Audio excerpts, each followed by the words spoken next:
nos amis nous ont invités à sortir avec eux. C'était pas prévu, du coup, je suis pas maquillée ni rien, on s'en fout. Et on va où? Voilà, vous avez entendu, on va là-bas. Ouais, on va en montagne. Donc je pense qu'on va beaucoup marcher aujourd'hui.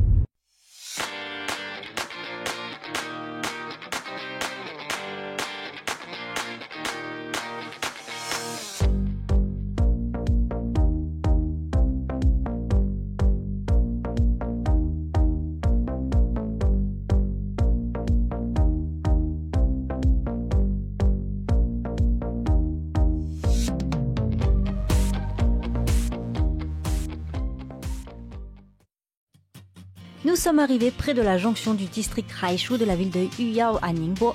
Ici, il y a un chemin autrefois nommé Liaoshe, Lynx, mais qui porte aujourd'hui le nom de la route rouge, Hongse Gudao, en l'honneur du martyr révolutionnaire Zheng Huimin. Selon les archives historiques, à la fin de la dynastie Ming et au début de la dynastie Qing, 3 hommes sont venus chasser dans les collines autour de Wangjiaba et de Zhenglangqiao et ont trouvé que les montagnes étaient vertes, la terre fertile et le paysage magnifique, un vrai havre de paix. Ils s'y sont donc installés avec toutes leurs smalas et le savez-vous, ce chemin était autrefois le seul moyen de se rendre dans ce village. Aujourd'hui, ce sentier est devenu une magnifique piste de randonnée en randonnion où l'on peut suivre ruisseaux et chutes d'eau. Bon, ça, c'est ce qu'ils disent sur internet. Oui, parce que nous, on n'a pas fait cette randonnée, hein. Trop la flemme de galoper dans la montagne. Et puis, notre venue est en réalité plus du genre professionnel. On a l'impression qu'on se balade et tout ça, mais en fait, notre pote est en train de travailler. Et parce qu'il a reçu une information comme quoi il y a des gens qui font des barbecues clandestins près de la rivière et c'est interdit. Donc là, il est en train de rechercher où est-ce qu'il y a des traces de barbecue, tout ça, pour passer l'information sur internet qu'il ne faut pas faire des barbecues clandestins ici. C'est un peu comme une enquête. Bon, en fait, je crois qu'on a trouvé l'endroit où les gens ils font des barbecues illégales, barbecues illégaux. Mais on a trop la flemme de descendre, du coup, voilà. On est en train de travailler derrière, en train de faire une vidéo. Voilà. Bon, et maintenant, manger.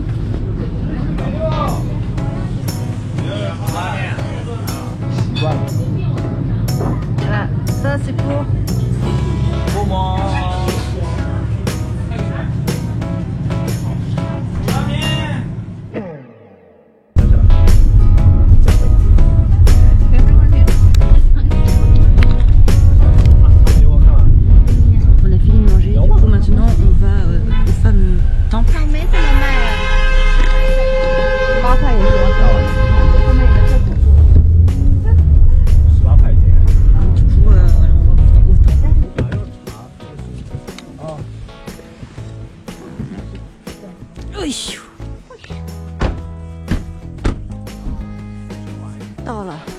Nous arrivons maintenant à l'endroit prévu de notre sortie, le temple Xiangshan-Jiaosi. Ce temple est gratis, mes amis, et se situe dans le district de Zhenghai, toujours à Ningbo. Il y a le vent là, bien qu'il y ait le soleil, il fait froid. Derrière moi, il y a le temple. Donc ce temple-là, il s'appelle Xiangshan-Jiaosi. Mais il est fermé, donc je sais pas si on peut rentrer à l'intérieur, les portes sont fermées, ou peut-être qu'il faut faire le tour, ou je sais pas. Bon, on va d'abord vers ici.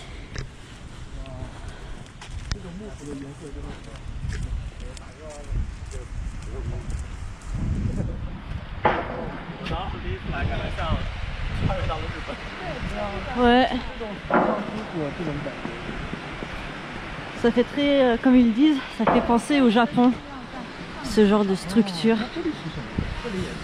Mais savez-vous que Ningbo, donc c'est un port et ça a été ouvert il y a déjà des siècles et des siècles de ça vers l'étranger et notamment au Japon, et il y a eu et il y a encore toujours jusqu'à maintenant des échanges avec le Japon. Bien entendu, les constructions que vous voyez maintenant à l'écran n'est pas le temple d'origine. Il s'agit de nouvelles constructions, sûrement un agrandissement du site qui comportera de nouveaux petits temples. Nous, le temple qui nous intéresse se situe bien plus en hauteur.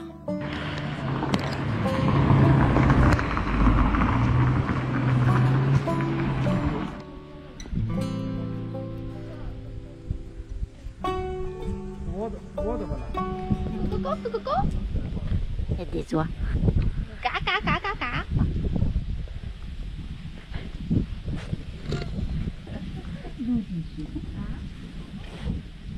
礼物，神奇的人类，这个应该是公的，旁边这些应该是母的，就是那个上面头那个鼓起来的那个。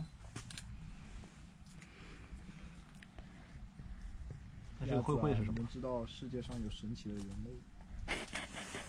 这个灰灰的是个我。叫做 Eveline。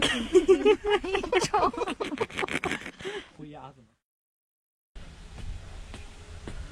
哦。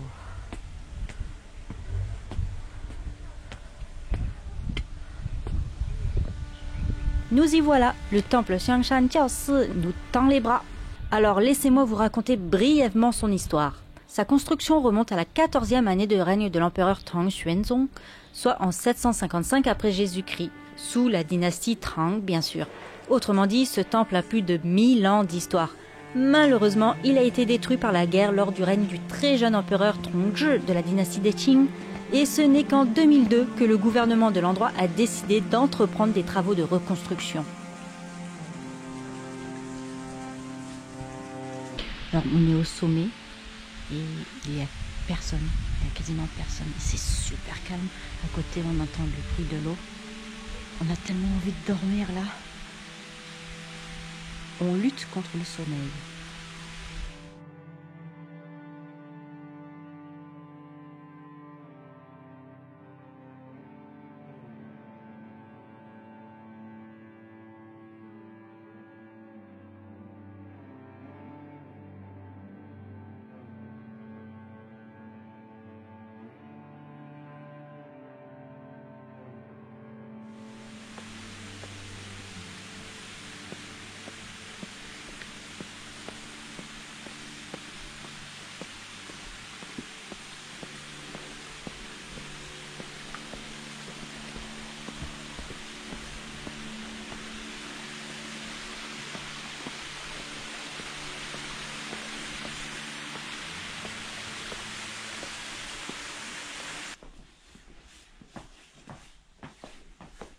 J'adore ce genre d'architecture.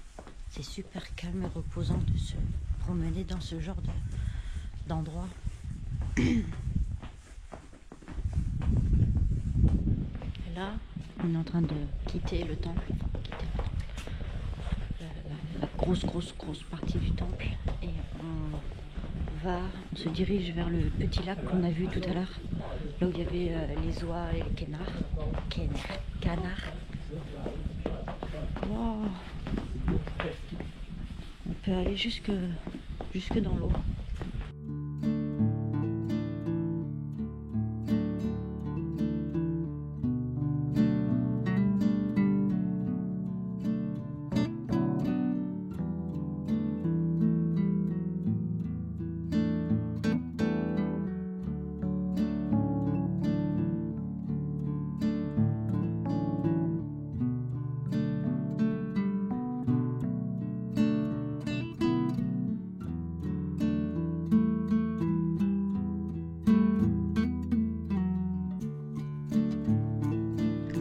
Comme on vous l'a dit la dernière fois quand on vous a fait visiter le Linsi à Hangzhou, on va pas filmer l'intérieur des temples parce que c'est mal vu et on va respecter pas cette loi mais on va respecter ce... Je sais pas comment je trouve plus les mots mais voilà, on va pas filmer. Mais l'extérieur est amplement suffisant. Bon, eh bien, visite du temple terminée, j'espère que ça vous a plu. Et maintenant, il est temps de se reposer. Bye bye.